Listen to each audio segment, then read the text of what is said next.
Hello అండి, నేను మీ జ్యోతి. ఈరోజు మనం సింపుల్గా క్రిస్పీ ఆలూ ఫ్రై ఎలా తయారు చేసుకోవాలో చూసేద్దాము. ఫస్ట్గా ఆలూ పీసెస్ని కట్ చేసుకునండి. దాన్ని 4-5 టైమ్స్ వరకు వాష్ చేసుకోవాలి. అలా వాష్ చేసుకుంటే అందులో ఉన్న స్క్రాచ్ పోయి ఆలూ అనేది క్రిస్పీగా వేగుతుందండి.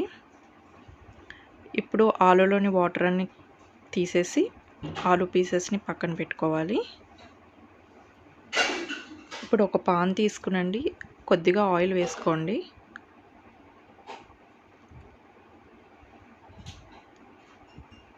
ఇప్పుడు అందులో కట్ చేసి పెట్టుకున్న ఆలూ పీసెస్ని వేసుకుని వేగించుకోవాలండి. దీనికి మూత ఏం పెట్టకూడదు, మూత లేకుండానే వేగించుకోవాలి. మూత పెడితే ఆలూ అనేది మెత్తగా అయిపోతుంది, క్రిస్పీగా రాదు. మూత లేకుండానే వేగించుకోవాలండి. ఆలూ బ్రౌన్ కలర్లోకి వచ్చిందండి, క్రిస్పీగా వేగింది. ఇప్పుడు తాలింపు వేసుకోవాలి. తాలింపు కోసం ఆవాలు, జీలకర్ర, మినప్పప్పు, కరివేపాకు, ఎండుమిర్చి తీసుకున్నానండి. మినప్పప్పు వేసుకోవడం వల్ల ఫ్రై అనేది టేస్ట్ బాగుంటుంది, మధ్య మధ్యలో మినప్పప్పు తగులుతూ. మీకు నచ్చితే మినప్పప్పుని వేసుకోండి.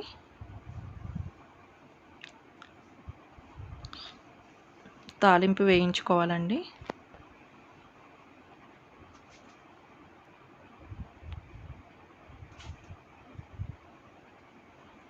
తాలింపు వేగాక క్రిస్పీ ఆలూని అందులోకి వేసుకుని ఫ్రై చేసుకోవాలి కొద్దిసేపు.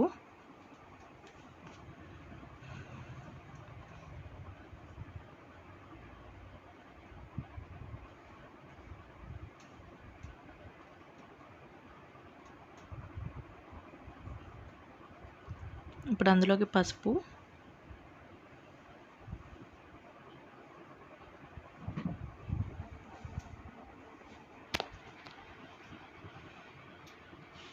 మీకు సరిపడా సాల్ట్ వేసుకోవాలండి.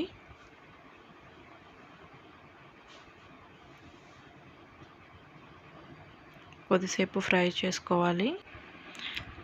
లాస్ట్లో కారం యాడ్ చేసుకోవాలండి. మీకు కావాలంటే ధనియాల పౌడర్, మిరియాల పౌడర్ కూడా యాడ్ చేసుకోవచ్చు. నాకైతే ప్లెయిన్గానే ఇష్టమండి, అందుకే ఓన్లీ కారం యాడ్ చేశాను. మీకు స్పైసీగా కావాలనుకుంటే ధనియాల పౌడర్, మిరియాల పౌడర్ కూడా యాడ్ చేసుకోండి. ఇదేనండి సింపుల్గా క్రిస్పీ ఆలూ ఫ్రై, ఎవరైనా చేసేసుకోవచ్చు. నా వీడియో కనుక మీకు నచ్చినట్లయితే నా ఛానల్ని సబ్స్క్రైబ్ చేసి షేర్ చేసుకోండి.